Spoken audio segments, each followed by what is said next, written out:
This is called Dealing with Dragons, and it is by the author Patricia C. Wrede. Now I feel like the grandpa in Princess Bride. A book.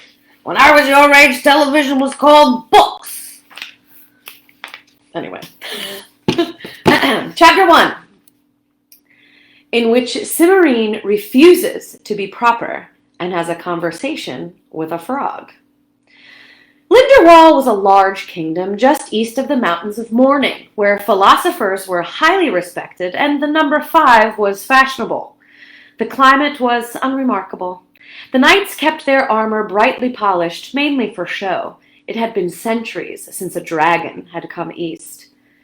There were the usual periodic problems with royal children and uninvited fairy godmothers, but they were always the sort of thing that could be cleared up by finding the proper prince or princess to marry the unfortunate child a few years later. All in all, Linderwall was a very prosperous and pleasant place. Cimarine hated it. Cimarine was the youngest daughter of the king of Linderwall, and her parents found her rather trying. Their first 6 daughters were perfectly normal princesses, with long golden hair and sweet dispositions, each more beautiful than the last. Cimarine was lovely enough, but her hair was jet black, and she wore it in braids instead of curled and pinned like her sisters. And she wouldn't stop growing. Her parents were quite sure that no prince would want to marry a girl who could look him in the eye instead of gazing up at him becomingly through her lashes. As for the girl's disposition, well, when people were being polite, they said she was strong-minded. When they were angry or annoyed with her, they said she was as stubborn as a pig. The king and queen did the best they could. They hired the most superior tutors and governesses to teach Cimarine all the things a princess ought to know: dancing, embroidery, drawing, and etiquette. There was a great deal of etiquette, from the proper way to curtsy before a visiting prince to how loudly it was permissible to scream when being carried off by a giant. Linderwall still had an occasional problem with giants. Cimarine found it all very dull, but she pressed her lips together and learned it anyway. When she couldn't stand it any longer, she would go down to the castle armory and bully the arms master into giving her a fencing lesson. As she got older, she found her regular lessons more and more boring. Consequently, the fencing lessons became more and more frequent. When she was 12, her father found out. "Fencing is not proper behavior for a princess," he told her in the gentle but firm tone recommended by the court philosopher. Cimarine tilted her head to one side. "Why not?" It's simply not done." Cimarine considered. "Aren't I a princess?" "Well, yes, of course you are, my dear," said her father with relief. He had been bracing himself for a storm of tears, which was the way his other daughters reacted to reprimands. "Well, I fence," Cimarine said, with the air of one delivering an unshakable argument. "So it is too done by a princess." "But that doesn't make it proper, dear," put in her mother gently. Let's try that again. "That doesn't make it proper, dear," put in her mother gently. "Why not?" "Well, it simply doesn't," the queen said firmly, and that was the end of Cimarine's fencing lessons. When she was 14, her father discovered that she was making the court magician teach her magic. "How long has this been going on?" he asked wearily when she arrived in response to his summons. "Well, since you stopped my fencing lessons," Cimarine said. "I suppose you're going to tell me it isn't proper behavior for a princess?" "Well, yes, it isn't proper." "Nothing interesting seems to be proper," Cimarine said. "You might find things more interesting if you applied yourself a little more, dear," Cimarine's mother said. "I doubt it," Cimarine muttered. But she knew better than to argue when her mother used that tone of voice. And that was the end of the magic lessons. The same thing happened over the Latin lessons from the court philosopher, the cooking lessons from the castle chef, the economics lessons from the court treasurer, and the juggling lessons from the court minstrel. Cimarine began to grow rather tired of the whole business. When she was 16, Cimarine summoned her fairy godmother. "Cimarine, my dear, this sort of thing really isn't done," the fairy said, fanning away the scented blue smoke that had accompanied her appearance. "Well, people keep telling me that," Cimarine said. Well, you should pay attention to them, then, her godmother said irritably. I'm not used to being hauled away from my tea without warning, and you aren't supposed to call me unless it is a matter of utmost importance to your life and future happiness. It is of utmost importance to my life and future happiness, Cimmerian said. Oh, very well, but you're a bit young to have fallen in love already. Still, you always have been a precocious child. Tell me about him. Cimmerian sighed. It isn't a hymn. Enchanted, is he? The fairy said with a spark of interest. A frog, perhaps. That used to be quite popular, but it seems to have gone out of fashion lately. Nowadays, all the princes are talking birds or dogs or hedgehogs. No, I'm not in love with anyone. Then what exactly is your problem? The fairy said in exasperation. Hi, William. My dear, this, Cimmerian gestured at the castle around her. Embroidery lessons, and dancing, and being a princess. My dear Cimmerian, the fairy said, shocked. It's your heritage. It's boring. Boring? The fairy did not appear to believe what she was hearing. Boring! I want to do things, not sit around all day and listen to the court minstrel make up songs about how brave Daddy is and how lovely his wife and daughters are. Nonsense, my dear. This is just a stage you're going through. You'll outgrow it soon, and you'll be very glad you didn't do anything rash. Cimmerian looked at her godmother suspiciously.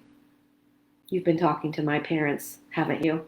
Well, they do try to keep me up to date on what my godchildren are doing. I thought so, said Cimmerian, and bade her fairy godmother a polite goodbye. A few weeks later, Cimmerian's parents took her to a tourney in Satham by the Mountains, the next kingdom over. Cimmerian was quite sure that they were only taking her because her fairy godmother had told them that something had better be done about her, and soon. She kept this opinion to herself. Anything was better than the endless rounds of dancing and embroidery and lessons at home. Cimmerian realized her mistake almost as soon as they reached their destination. For the king of Satham by the Mountains had a son. He was a golden-haired and blue-eyed and exceedingly handsome prince, whose duties appeared to consist entirely of dancing attendance on Cimmerian. Isn't he handsome? Cimmerian's lady-in-waiting sighed. Yes, Cimmerian said without enthusiasm. Unfortunately, he isn't anything else. Whatever do you mean? The lady-in-waiting said in astonishment. He has no sense of humor, he isn't intelligent, he can't talk about anything except tourneys, and half of what he does say he gets wrong. I'm glad we're only staying 3 weeks. I don't think I could stand to be polite to him for much longer than that. But what about your engagement? The lady-in-waiting cried, horrified. What engagement? Cimmerian said sharply. The lady-in-waiting tried to mutter something about a mistake, but Cimmerian put her chin up in her best princess fashion and insisted on an explanation. Finally, the lady-in-waiting broke down. I overheard their majesties discussing it yesterday, she sniffled into her handkerchief. The stipulations and covenants and contracts and settlements have all been drawn up, and they're going to sign them the day after tomorrow and announce it on Thursday. I see, said Cimmerian. Thank you for telling me. You may go. The lady-in-waiting left, and Cimmerian went to see her parents. They were annoyed and a little embarrassed to find that Cimmerian had discovered their plans, but they were still very firm about it. We were going to tell you tomorrow when we signed the papers, her father said. We knew you'd be pleased, dear, her mother said, nodding. He's such a good-looking boy. But I don't want to marry Prince Thorindil, Cimmerian said. Well, it's not exactly a brilliant match, Cimmerian's father said, frowning, but I don't think you'd care how big his kingdom is. It's the prince I don't care for, Cimmerian said. Well, that's a great pity, dear, but it can't be helped, Cimmerian's mother said placidly. I'm afraid it isn't likely that you'll get another offer. Then I won't get married at all. Both her parents looked slightly shocked. My dear Cimmerian, said her father, that's out of the question. You're a princess, and it simply isn't done. I'm too young to get married. Your great-aunt Rose was married at 16, her mother pointed out. One really can't count all those years she spent asleep under that dreadful fairy's curse. I won't marry the prince of Satham by the Mountains, Cimmerian said desperately. It isn't proper. What? Said both her parents together. He hasn't rescued me from a giant or an ogre or freed me from a magic spell, Cimmerian said. Both her parents looked uncomfortable. Well, no, said Cimmerian's father. It's a bit late to start arranging it, but we might be able to manage something. I don't think it's necessary, Simarine's mother said. She looked reprovingly at Simarine. You've never paid attention to what was or what wasn't suitable before, dear. You can't start now. Proper or not, you will marry Prince Thorindil 3 weeks from Thursday. But, Mother, I'll send the wardrobe mistress to your room and start fitting your bride's clothes, Simarine's mother said firmly, and that was the end of the conversation. Simarine decided to try a more direct approach. She went to see Prince Thorindil. He was in the castle armory looking at swords. Good morning, Princess, he said when he finally noticed Simarine. Don't you think this is a lovely sword? Simarine picked it up. The balance is off. I believe you're right, said Thorindil after a moment's study. Pity. Now I'll have to find another. Is there something I can do for you? Yes, said Simarine. You can not marry me. What? Thorindil looked confused. You don't really want to marry me, do you? Simarine said coaxingly. Well, not exactly, Thorindil replied.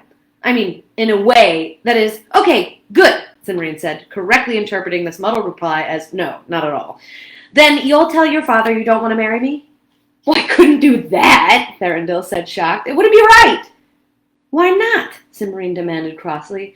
Because, well, princes just don't do that.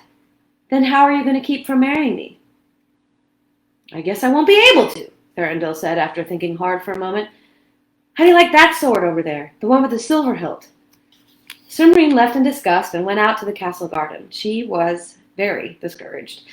It looked as if she were going to marry the Prince of Sathan by the Mountains, whether she wanted to or not.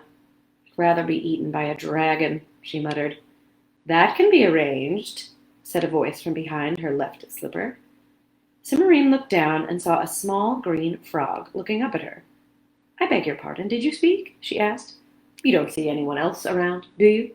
Said the frog. Oh, said Simarine. She had never met a talking frog before. Are you an enchanted prince? She asked a little doubtfully. No, but I've met a couple of them, and after a while you pick up a few things, said the frog. Now, why is it that you want to be eaten by a dragon? My parents want me to marry Prince Thorindil, Simarine explained. And you don't want to? Sensible of you, said the frog. I don't like Thorindil. He used to skip rocks across the top of my pond, and they always sank into my living room. I'm sorry, Simarine said politely. Well, said the frog, what are you going to do about it? Marrying Thorindil? I don't know. I've tried talking to my parents, but they won't listen, and neither will Thorindil. Well, I didn't ask what you'd said about it, the frog snapped. I asked what you're going to do. 9 times out of 10, talking is a way of avoiding doing things. Well, what kind of things would you suggest? Simarine said, stung. Well, you could challenge the prince to a duel, the frog suggested. He'd win, Simarine said. It's been 4 years since I've been allowed to do any fencing. You could turn him into a toad. I never got past invisibility in my magic lessons, Simarine said. Transformations are advanced study. The frog looked at her disapprovingly. Well, can't you do anything? I can curtsy, Simarine said disgustedly. I know 17 different country dances, 9 ways to agree with an ambassador without actually promising him anything, and 143 embroidery stitches. Oh, and I can make Cherry's Jubilee. Cherry's Jubilee? Asked the frog, and snapped at a passing fly. The castle chef taught me, before father made him stop, Simarine explained. The frog munched briefly, then swallowed it and said, I suppose there's no help for it. You'll have to run away. Run away, Simarine said. I don't like that idea. Too many things could go wrong. You don't like the idea of marrying Prince Thorindil either, the frog pointed out. Maybe I can think of some other way out of getting married, the frog snorted. Such as? Simarine didn't answer, and after a moment the frog said, I thought so. Now do you want my advice or not? Yes, please, said Simarine. After all, she didn't have to follow it. Go to the main road outside the city and follow it away from the mountains, said the frog. After a while, you will come to a small pavilion made of gold, surrounded by trees made of silver emerald leaves. Go straight past it without stopping, and don't answer if anyone calls out to you from the pavilion. Keep on until you reach a hovel. Walk straight up to the door and knock 3 times, then snap your fingers and go inside. You'll find some people there who can help you out of your difficulties if you're polite about asking and they're in the right mood. And that's all. The frog turned abruptly and dove into the pool. Thank you very much, Cimorine called after it, thinking that the frog's advice sounded very odd indeed. She rose and went back into the castle. She spent the rest of the day being fitted and fussed over by her ladies-in-waiting until she was ready to scream. By the end of the formal banquet, at which she had to sit next to Prince Thorindel and listen to endless stories of his prowess in battle, Cimorine was more than ready to take the frog's advice. Late that night, when most of the castle was asleep, Cimorine bundled up 5 clean handkerchiefs and her best crown. Then she dug out the notes she had taken during her magic lessons and carefully cast a spell of invisibility. It seemed to work, but she was still very watchful as she sneaked out of the castle. After all, it was a long time since she'd practiced.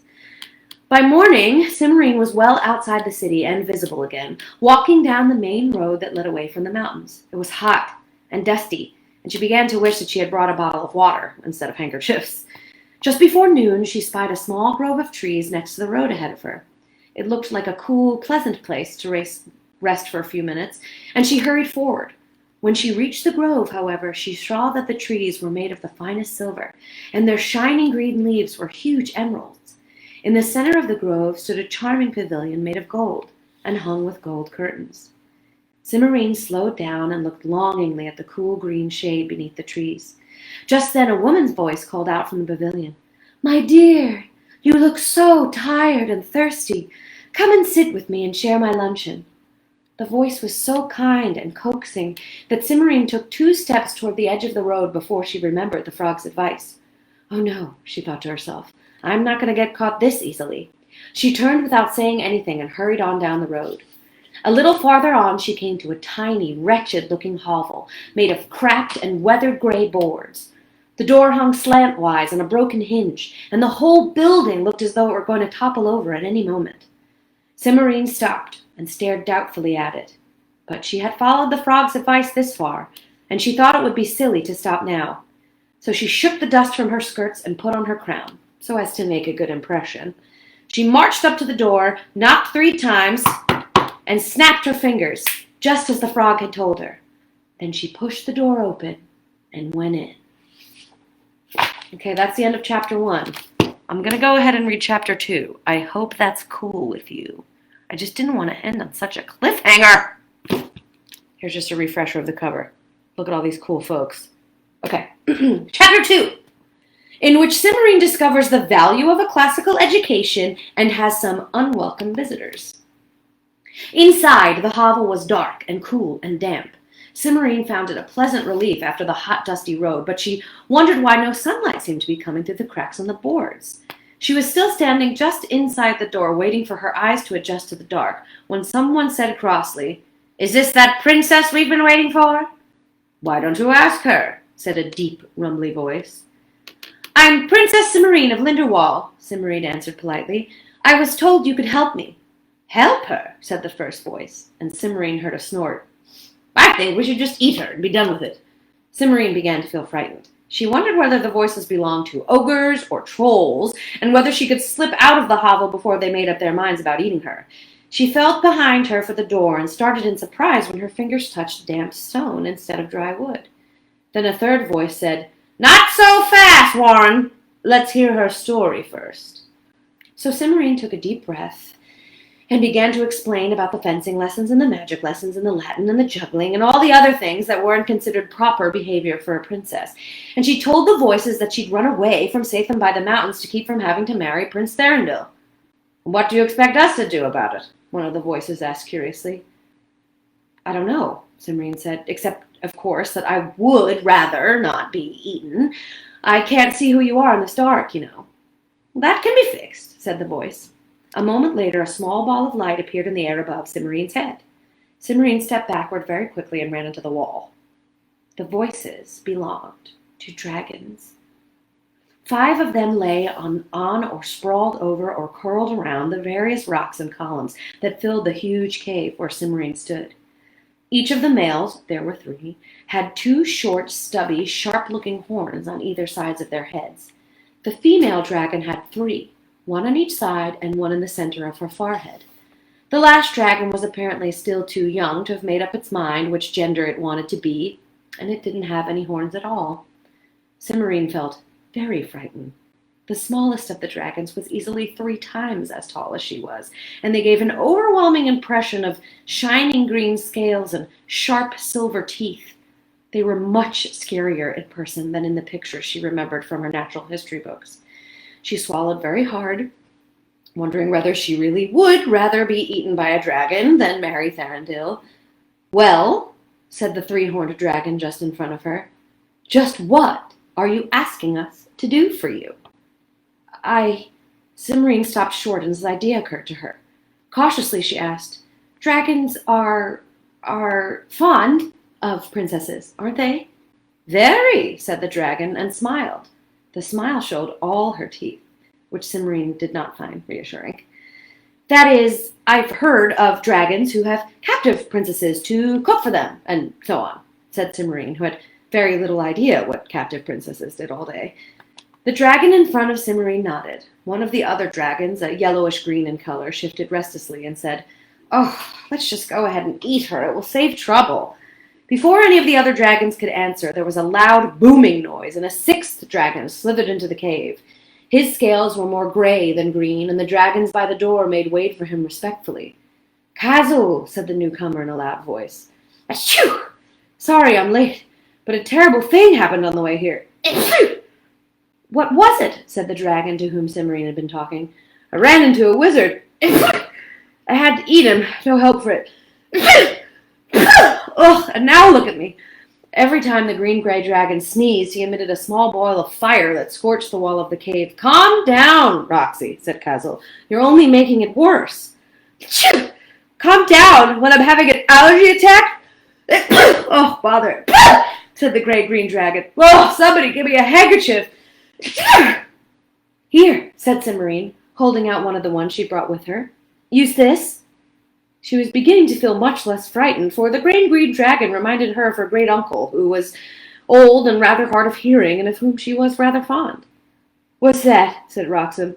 "Oh, hurry up and give it here." Kazel took the handkerchief from Cimmerine, using 2 claws very delicately, and passed it to Roxy. The gray-green dragon mopped up his streaming eyes and blew his nose. "That's better, I think." "Oh, drat." The ball of fire that accompanied the dragon's sneeze had reduced the handkerchief to a charred scrap. Cimmerine hastily dug out another one and handed it to Kazel, feeling very glad that she had brought several spares. Roxy went through 2 more handkerchiefs before his sneezing spasms finally stopped. "Oh, much better," he said. "Now then, who's this said that'd be the handkerchief? Somebody's new princess, eh?" "We were just discussing that when you came in," Kazel said, and turned back to Cimmerine. "You were saying about cooking and so on?" "Couldn't I do that for one of you for a while?" Cimmerine said. The dragon smiled again, and Cimmerine swallowed hard. "Possibly. Why would you want to do that?" "Because then I wouldn't have to go home and marry Thranduil," Cimmerine said. "Being a dragon's princess is a perfectly respectable thing to do, so my parents couldn't complain, and it would be much more interesting than embroidery and dancing lessons." So several of the dragons made snorting or choking noises, and Cimmerine jumped, then decided that they were laughing. "This is ridiculous," said a large, bright green dragon on Cimmerine's left. "Why?" asked Kazel. "A princess volunteering? Out of the question." "That's easy for you to say," one of the other dragons grumbled. "You already have a princess. What about the rest of us?" "Yes, don't be stuffy, Warren," said another. "Besides, what else can we do with her?" "Eat her," suggested the yellowish-green dragon in a bored tone. "No proper princess would come out looking for dragons," Warren objected. "Well, I'm not a proper princess, then," Cimmerine snapped. "I make Cherry Jubilee, and I volunteer for dragons, and I conjugate Latin verbs, or at least I would if anyone would let me, so there." "Hear, hear," said the gray-green dragon. "You see," Warren said, "who would want an improper princess?" "I would," said Kazel. "You can't be serious, Kazel," Warren said irritably. "Why?" "I like Cherry's Jubilee," Kazel replied, still watching Cimmerine. "And I like the look of her. Besides, the Latin scrolls in my library need cataloging, and if I can't find someone who knows a little of the language, I'll have to do it myself." "Give her a trial run first," a purplish-green dragon advised. Warren snorted. "Latin and Cherry's Jubilee, and for that you'd take on a black-haired, snippy little—" "Ah, thank you to be polite," when you're discussing my princess, Castle said, and smiled fiercely. Nice little gal, Roxy said, nodding approvingly and waving Simrine's next-to-last handkerchief. Good sense. Be good for you, Castle. If that's settled, I'm going to find a snack, the yellowish-green dragon said. Warren looked around, but the other dragons seemed to agree with Roxy. Oh, very well, Warren said grumpily. It's your choice after all, Castle. It certainly is. Now, Princess, if you'll come this way, I'll get you settled in. Simmerine followed Castle across the cave and down a tunnel. To her relief, the ball of light came with her. She had an uncomfortable feeling that if she had tried to walk behind Castle in the dark, she would have stepped on her tail, which would not have been a good beginning. Castle led Simmerine through a long maze of tunnels and finally stopped in another cave. Here we are, the dragon said. You can use the small room over on the right. I believe my last princess left most of the furnishings behind when she ran off with the night. Thank you, Simmerine said. When do I start my duties? And what are they, please? You start right away, said Castle. I'll want dinner at 7. In the meantime, you can begin sorting the treasure. The dragon nodded toward a dark opening on the left.